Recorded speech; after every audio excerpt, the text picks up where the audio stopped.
Media మిత్రులందరికీ రజక corporation నుండి మా డైరెక్టర్స్ తరపు నుండి మా పెద్దల నుండి అందరికీ సహృదయంగా నమస్కరిస్తూ ఈరోజు మా కార్పొరేషన్ డైరెక్టర్స్ యొక్క ప్రమాణ స్వీకారానికి విచ్చేసిన మిత్రులందరికీ రజక సోదరులందరికీ బంధువులందరికీ ప్రత్యేక ధన్యవాదాలు తెలుపుతూ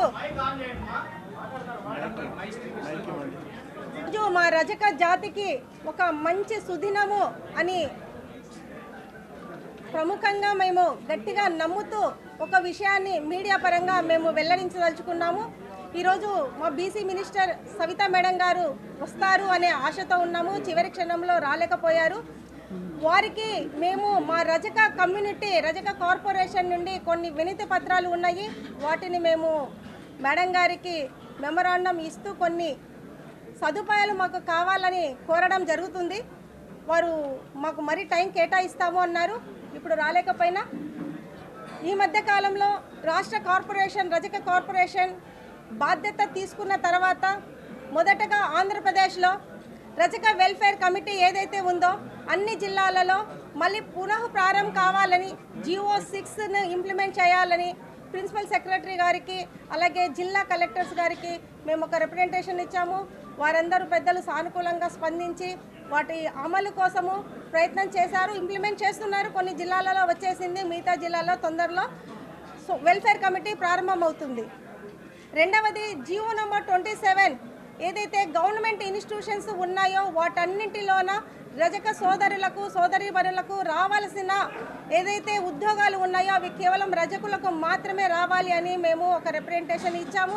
వాటికి కూడా ప్రభుత్వము చాలా సానుకూలంగా వ్యవహరిస్తూ GO 27 వీలైనంత తొందరలో ఇంప్లిమెంట్ చేయడానికి మాకు సదా మా కార్పొరేషన్ నుండి గవర్నమెంట్ కూటమి ప్రభుత్వము అండగా ఉంటుందని నమ్ముతూ, అలాగే GO నంబర్ 27 ఉమ్మడి ఆంధ్రప్రదేశ్లో ఉన్నప్పుడు తీసుకున్న జీవో అది. ఇప్పుడు తెలంగాణ సపరేట్ అయిన తర్వాత అక్కడ కొన్ని గవర్నమెంట్ ఇన్స్టిట్యూషన్స్ మళ్ళీ కలుపుతూ 102 జీవోని ఇంప్లిమెంట్ చేసింది 2023లో. అక్కడ కొన్ని బీసీ హాస్టల్స్ కానీ సోషల్ వెల్ఫేర్ హాస్టల్స్ కానీ SC ST హాస్టల్స్ కానీ ఇంకా కొన్ని గవర్నమెంట్ ఇన్స్టిట్యూషన్స్లో ఉండే బట్టలు ఉతికే ఉద్యోగాలు కానీ కాంట్రాక్ట్స్ కానీ కేవలం రజకులకే ఇవ్వాలని అమెండ్మెంట్ చేసింది. అదే అమెండ్మెంటు ఆంధ్రప్రదేశ్లో కూడా మేము అడుగుతున్నాము. వాటికి మన ప్రభుత్వం సానుకూలంగా స్పందిస్తే GO 27ను 102 జీవోకు ఇంప్లిమెంట్ చేస్తూ అమెండ్మెంట్ చేస్తూ కొత్తగా మనకు ప్రొసీడింగ్స్ ఇస్తారని ఆశిస్తున్నాము. వాటిని మేము మన బీసీ మినిస్టర్ గారికి అలాగే మన హెల్త్ మినిస్టర్ గారికి రిప్రజెంటేషన్స్ ఇవ్వడానికి రెడీగా ఉన్నాము.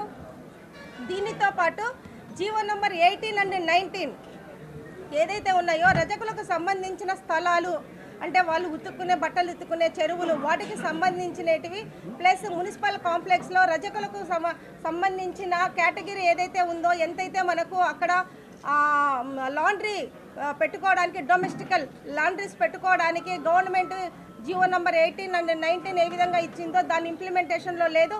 వాటిని కూడా ఇంప్లిమెంట్ చేయాలని మనము ప్రభుత్వాన్ని కోరడమైనది. వాటికి సానుకూలంగా వీలైనంత తొందరలో ఆ జీవో కూడా మనకు అమల్లోకి వచ్చేకి అవకాశం ఉన్నది.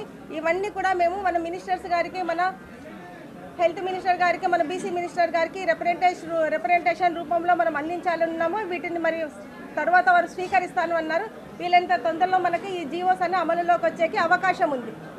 సో ఈ జీవోస్ అమలులో కానీ మన ఐక్యత ఇంతమంది మనం ఒక్క చోట చేరి అన్ని జిల్లాల నుండి ఇంత దూరంగా వచ్చిన ప్రతి ఒక్కరికి పేరు పేరున ధన్యవాదాలు తెలుపుతూ ఇక్కడున్న సీనియర్ పెద్దలు వాళ్ళ సలహాలు సూచనలు తీసుకోవడానికి రజక కార్పొరేషన్ నుండి యాజ్ ఏ చైర్మన్గా ప్లస్ మా డైరెక్టర్స్ అందరూ సభాముఖంగా మాట ఇస్తూ రజక కార్పొరేషన్ నుండి ఎక్కువగా బెనిఫిట్ రజకుల్లో ఉన్న ప్రతి చిట్ట చివరి అట్టడుగు ఉన్న రజక జాతి బిడ్డకు చేరేలాగా చేస్తుంది, కష్టపడుతుంది అనేసి మా రజక కార్పొరేషన్ నుండి మాటిస్తున్నాను.